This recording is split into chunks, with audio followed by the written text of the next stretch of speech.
কাল সে বাসার জন্য কি কি নিয়ে এসেছিল তাই নিয়ে থাকছে আজকের ব্লগ।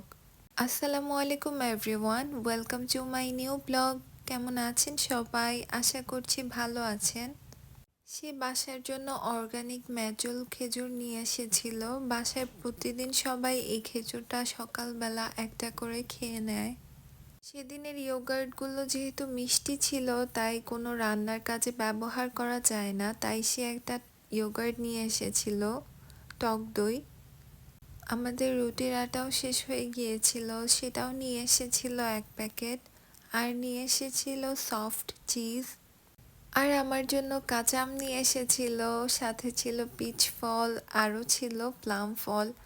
এই পিচ ফলটা টক মিষ্টি টাইপের হয়, টকটাই একটু বেশি হয়, লবণ মরিচ দিয়ে খেতে অনেক মজা লাগে।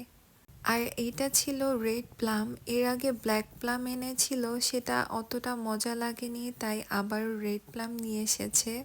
সাথে এনেছে অ্যাভোকাডো আর বেশি করে ডিম নিয়ে এসেছে। ডিমটা যেহেতু সব সময় লাগে তাই সব সময় তো শপে গিয়ে কিনা যায় না, যেহেতু অফিস থাকে।